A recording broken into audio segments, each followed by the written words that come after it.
Hello, everyone, and welcome to the EZKL workshop, Zero Knowledge Machine Learning with EZKL. Joining us today is Jason Morton and Dante Camuto, who will be taking us through this session. And with that, I'll pass it over to Jason and Dante to get the session started. Hey, thank you very much. Nice to meet you all. We'll jump right in with the screen.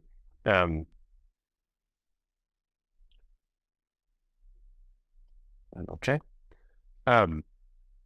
Yeah, so we're Jason and Dante. We've been working on building this software for machine learning on chain, or for doing zero knowledge proofs for machine learning. And today we're going to talk about how to use that for autonomous worlds, which is something that people become increasingly interested in recent days. So what's the picture? So one way to think about it is that we're providing kind of a physics engine for autonomous worlds. So we can do kind of arbitrary matrix computations, arbitrary kind of machine learning computations, convolutions, all kinds of crazy stuff.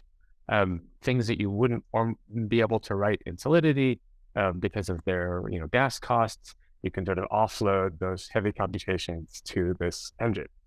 So the client, the game client or a server, can prove sort of the state transition of a game. So you can imagine, there's a diffusion happening in the game, or there's an evolution in the world state that's more complex than what you want to implement with like the ECS.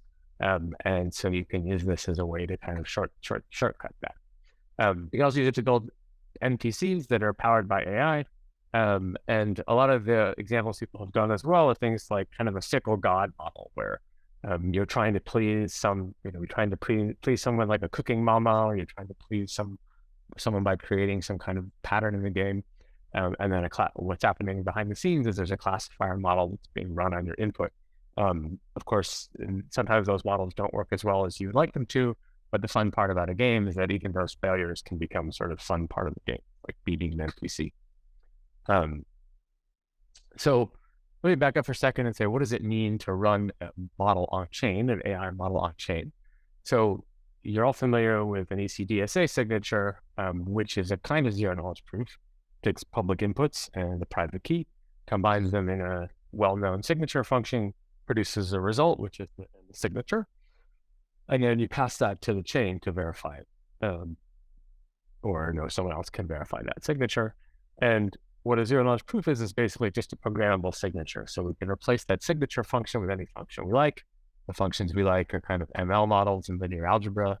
And what we're doing with EZKL is to make it easy to create a model in Python, describe the pipeline that you want in terms of who is responsible for proving, who's responsible for verifying, and what's the setup. We bake that into a prover verifier pair, and then someone produces a proof either on the client or the server, and then the chain verifies the proof, and it's as though the model has run on chain, even though it ran off chain. And the big picture, of course, is that AI is something that doesn't run well on chain now. So AI and machine learning and linear algebra are great, but require trust, either in the general context, trust from someone like OpenAI, or trust from the person who's running the game server or wrote the game client. We can work in Python or other numerical languages. There's a big library of existing models and transformations. You can use it in a game. For on-chain contracts, they obviously have the property of being decentralized, being trustless, being composable, and having this property of autonomy that many will talk about. But they're less scalable because they rely on a consensus mechanism. The same computation has to be repeated many times, and they're kind of too slow and too expensive to do complex AI, machine learning, or linear transformations.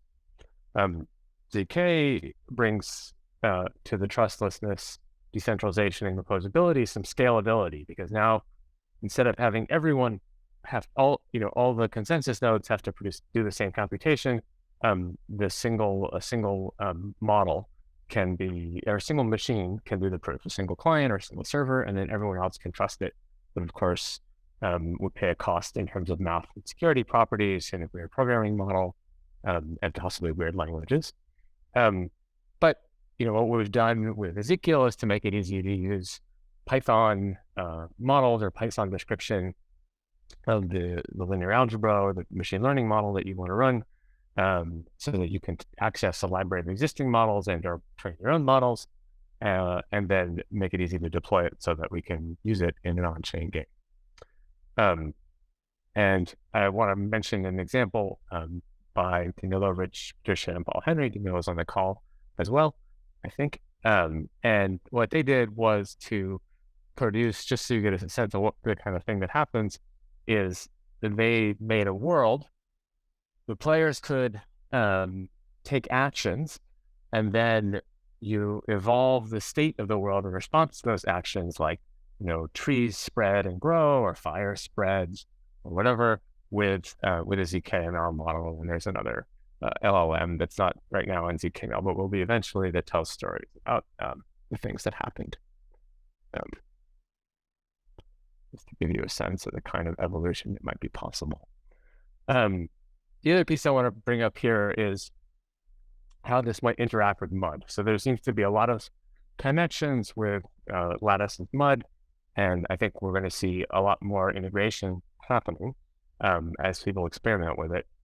Right now, if you look at the bottom part of this picture, is kind of that without a MUD, we're going to be responsible for writing the code to ingest state from the chain, or to take an action, the player action, prove an update of the state, how the player's actions or inaction result in a change in the state of the game. And then that proof goes to a verifier that lives on chain and updates the state, and now it's back into state on chain. So there's kind of a game loop that's happening between the client and the state that's stored on the chain, where the more complex updates involving diffusion and whatever else happen, client side or server side, and not in a smart contract. That would require a fair amount of development, like an example I showed you before, but with MUD, you can use the ECS framework to sync the state with the chain, the client state and the chain state. And we're sort of now agnostic about where we're going to do the proofs, either on the client side or the server side, but a lot less work in terms of producing that. Of course, but much folks talk about that. So the basic idea of how a ZKML proof works is very simple. So we're taking floating point numbers and representing them as 6-point numbers. So we're picking a denominator like 256, or quantizing it. And then we're representing a small floating point number, 726, as literally 7, we're just storing the numerator, and then we keep track of the denominator 256 in the type system. And to prove dot product, you could write a custom gate, and in other words, make the constraint into the constraint system with zero knowledge proof that says that y, the output of the first of the two vectors dotted together, is equal to whatever they are. That's not really what we do. We do something more complicated. There's a lot of different arguments that can be made to accomplish that, but sort of not critical for you to worry about exactly how that argument works, because we've abstracted that away. And then to prove that y is equal to ax plus b, then a matrix multiplication or the shift has been applied, you just basically repeat that argument or arguments like that. And then to prove that a nonlinearity like ReLU has been applied, what we do is we pre-fill a table with all of the possible inputs and outputs that might occur given our assumptions about quantization of the maximum size of the numbers that might appear. And we prove that the input-output pair lies in that table. That's called a lookup argument. There are other alternative ways to do that, and there's lots of new arguments in the pipeline to make it more efficient, but it's already pretty fast. So I'm going to pass off in a minute to Dante, but I want to say something about the big picture about how to use EZKL. Basically, what you do is you find a model that works for your use case. You either train it yourself, you design it yourself, or you download it. For example, you're using it to compute a state transition, an evolution of the world or the natural world. You might be using it for this judge.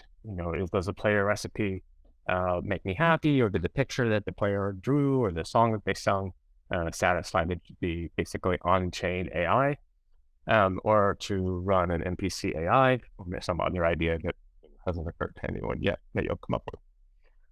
Then you take this model and you compile it using EZKL to sort of a triple of circuit, which is expressed in the setup, a prover artifact, which is either a wasm prover or a binary prover, and a verifier artifact, which in our case will be an on-chain EVM verifier.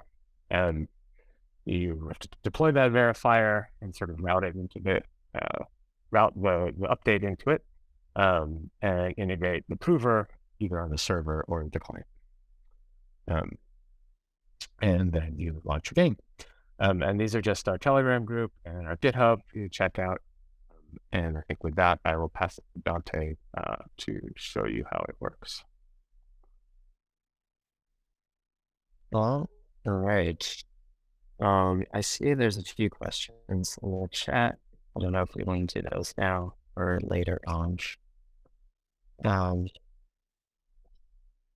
There's one question, which is the output a regression result, or is it limited to classification results? You can do both. I'm going to sort of demonstrate the computational graphs that you can build, but you're not really limited to either regression or classification. There's another one, which is, can we use EZKL for provable training as well as inference? We currently only support inference, meaning yeah, training is a lot more computationally expensive.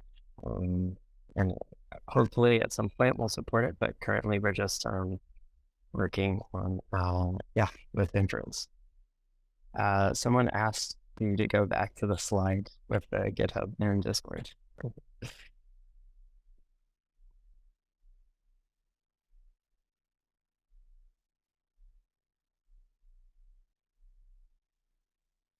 I just put it into the chat. You just search for EZKL. I think you'll also find it. All right, awesome.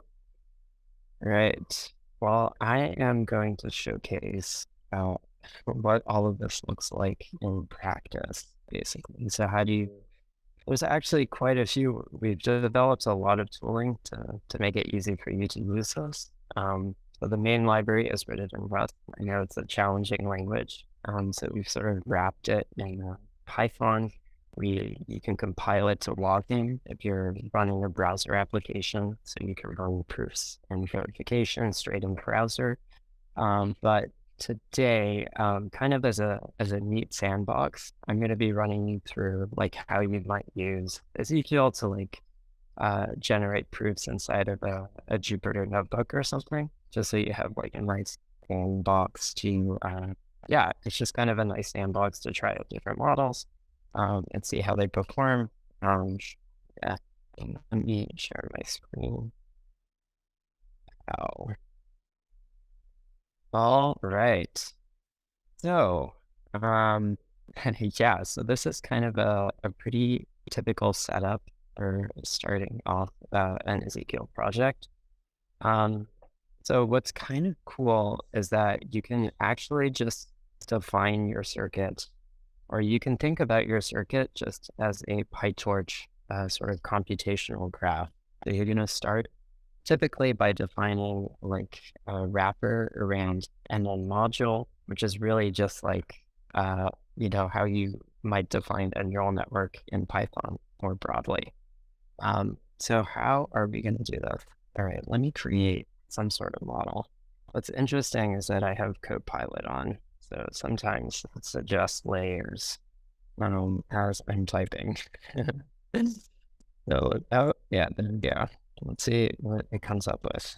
Kind of interesting to see what the AI might be interested in building.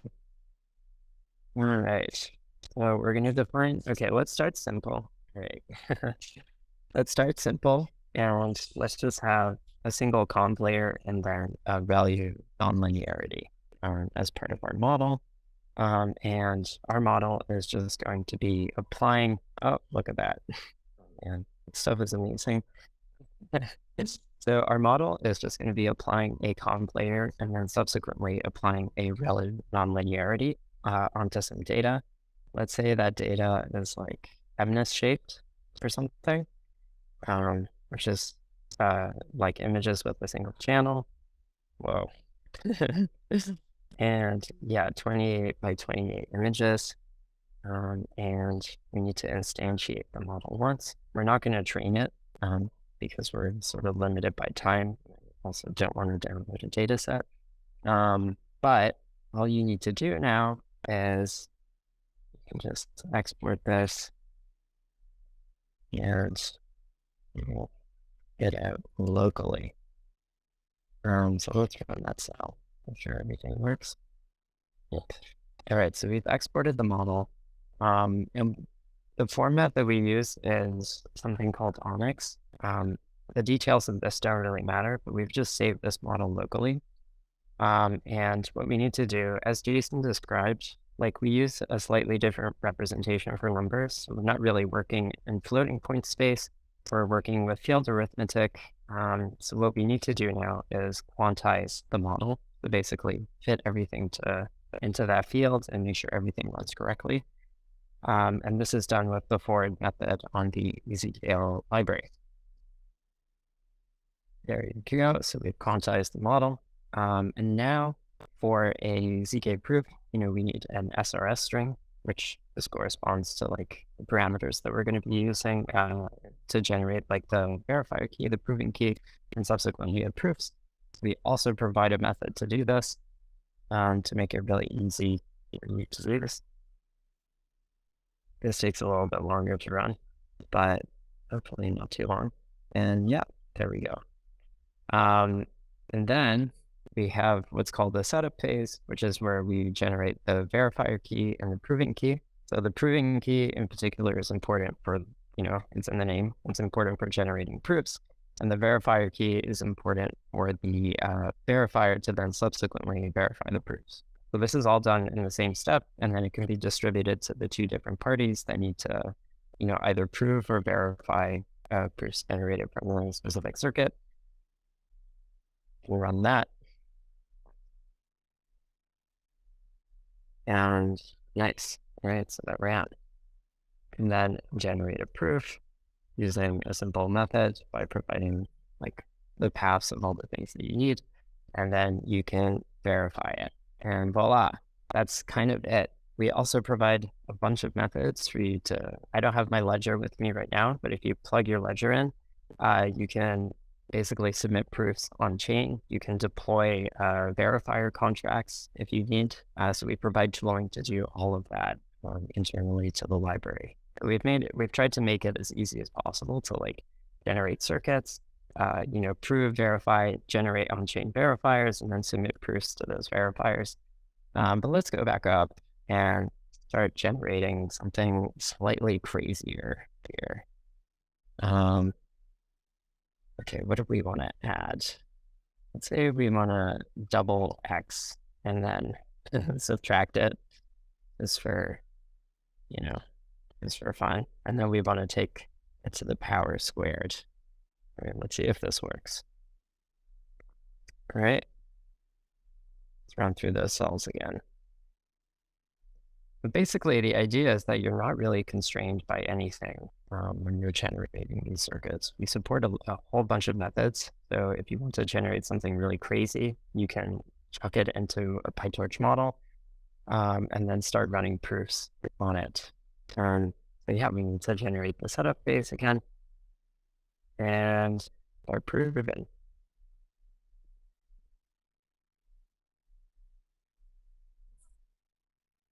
And there you have it. Verify it again.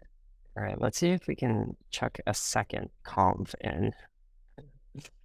Make this a little bit spicier. Ta-da. All right, let's add that into here. Oh, wow. And then maybe, yeah. All right, that sounds good. But yeah, in terms of circuit size, if you're wanting to prove something, in less than 10 seconds, we've gotten like 5 or 6 layer comms. Yeah, we've gotten 5 or 6 layer comms to prove in less than 10 seconds. So you can go pretty crazy in terms of parameter size. Yeah, all right, let's see if this one verifies. I kind of want to see if I can break it at this point. Like, see how much we can throw it at. All right, sweet. All right, that's still verifying. God, I don't know if we're going to be able to to get this to stop working today. Yeah, I see there's a few questions in the chat. Have we tried using Mojo with ZKML? I'm actually not too familiar with Mojo. But yeah, are there any questions on like the specific demo as to like how to use this? I'm a bit confused what the demo was trying to prove. Well, basically, yeah. Okay, so what is the demo trying to prove? Could you explain? All right. Yeah, so if you were to try and build ZK circuits on your own to generate proofs of like that a zero knowledge machine learning model was run correctly, you would basically either have to go into CircOm or Halo 2 and start coding up, like a gate for matrix multiplication, for a value, for a convolutional layer, all those sorts of things. And what we've done is we've started to abstract away a lot of that complexity. And what does that mean? So it means that like, instead of like having to go into those languages like CircOm and those sorts of things to generate like, proofs or a circuit that represents a specific machine learning model, you can just use the frameworks that you are probably familiar with if you're a machine learning practitioner, meaning that you can just use things like PyTorch or those sorts of things to generate a model. We take that model and then compile it into a circuit for you, so you don't even have to think about it. Oh, you meant what is the ZK proof proving?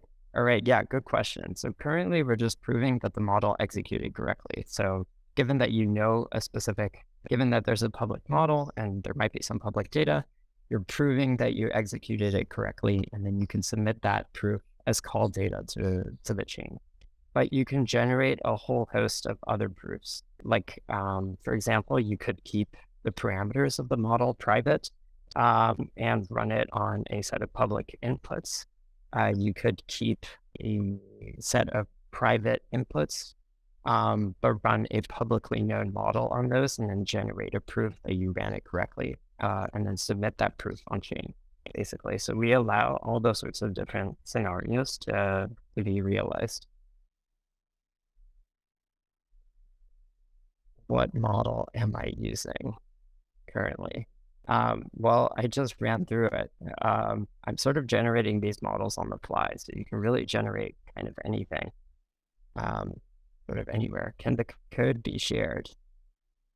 Yeah, we actually have a Jupyter Notebook demo straight into the, straight in our repo. So if you want to play around with this is all available inside the GitHub repo.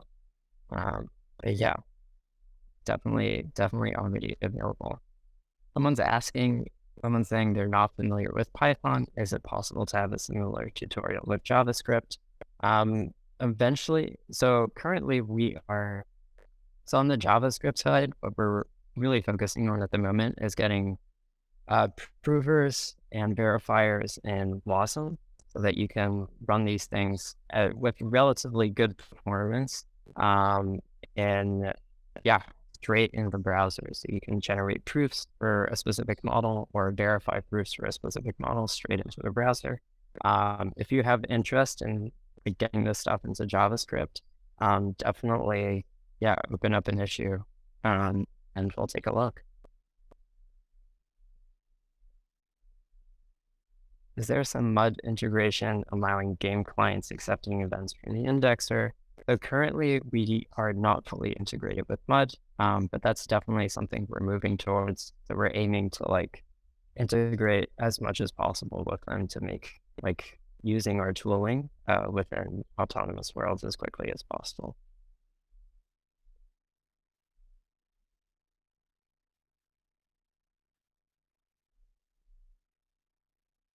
In ML, a lot of people talk about keeping input data private. I'd imagine it could be interesting to also keep the output data private in that scenario. Also, could you go through how a proof like that would be set up?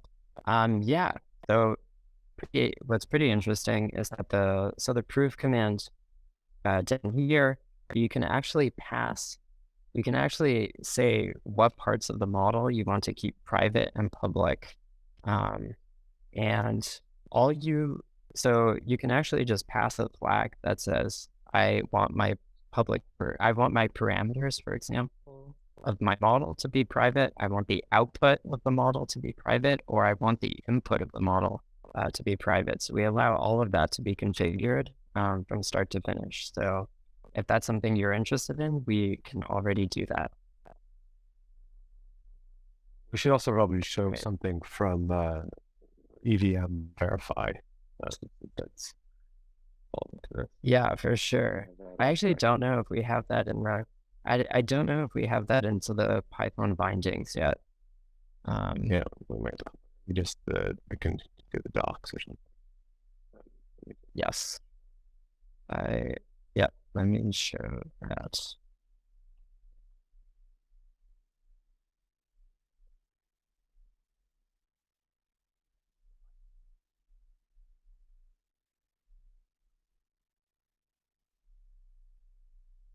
I'm successfully sharing. Are you sharing? But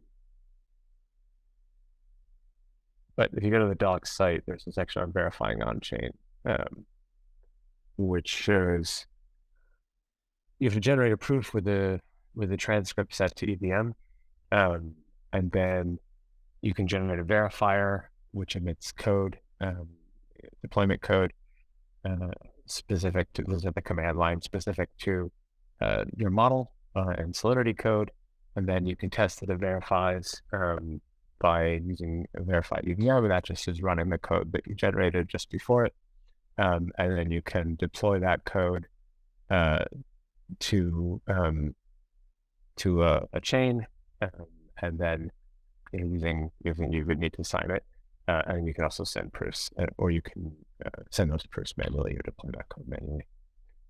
But just wanted to highlight that it is possible to create a verifier. So a very common use case would be something like you have a state update, you want to check that the state update is valid before you apply it, and so you would create that verifier and use a verifier called from your main smart contract in order to check that the update was correct.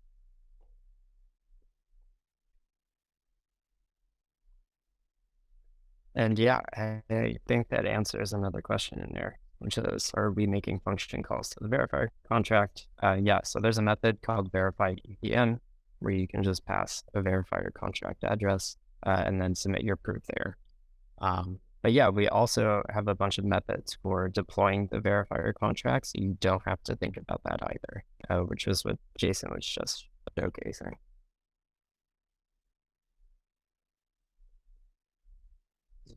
One more question. Just strawberry detector should work. Yeah, I would love to see that if that's something that you end up doing. Yeah, or hot dog detector or whatever kind of stuff.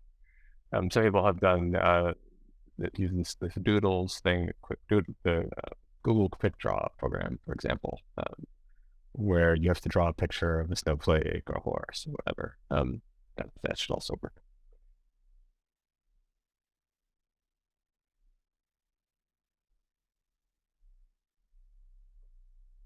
All right. Any more questions?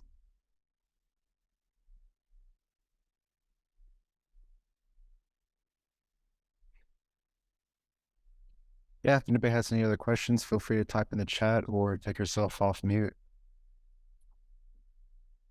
Very curious to know whether you have a complex use case that you've imagined that you can share with us.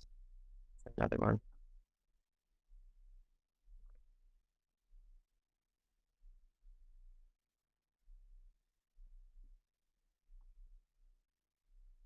I guess so there's two ways to answer that. I guess there's complexity in terms of the models that we're trying to get in. So most definitely we're aiming to get transformer-based models in at the moment.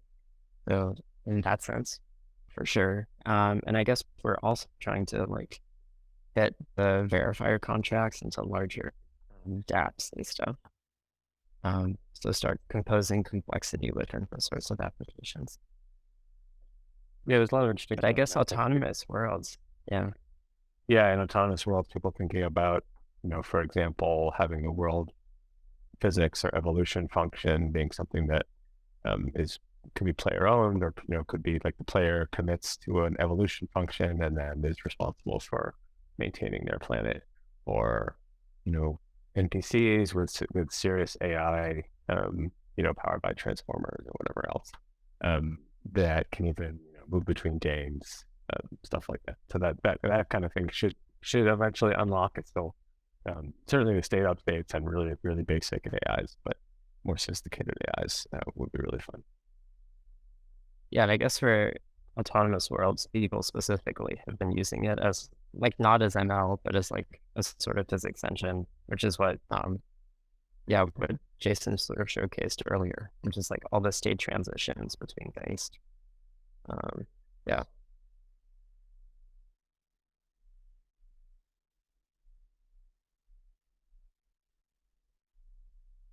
All right. This can be huge for verifying physical objects and useful in the law space as well. Yes, definitely. Not just strawberries and hot dogs. But also strawberries and hot dogs. Yeah. Games are a nice place. If you want to try, they're relatively light. that's true. I mean, I'd be curious to see the strawberry verifier. So if you want to whip that up, definitely message us and we'll help you get strawberry verification over the line.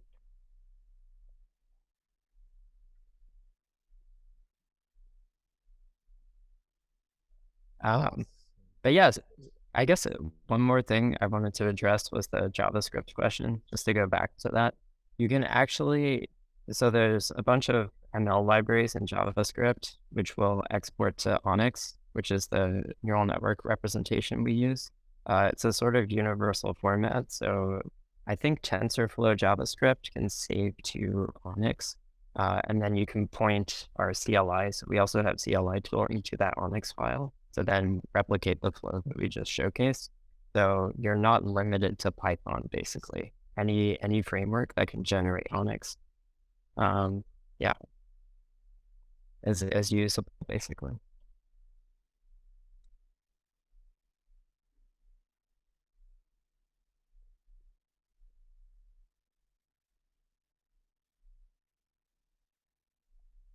Awesome. Well, cheers. Thank you all very much for this presentation. And thank you all, everybody else, for attending. This will be, the recording will be shared to you all. And so, yeah, if you have any questions, please feel free to reach out to Dante and Jason on the Discord channels. Yeah, so thank you all for this. We have one more session later, and then the team formation will be the last session of the day. Cheers. Thank you all.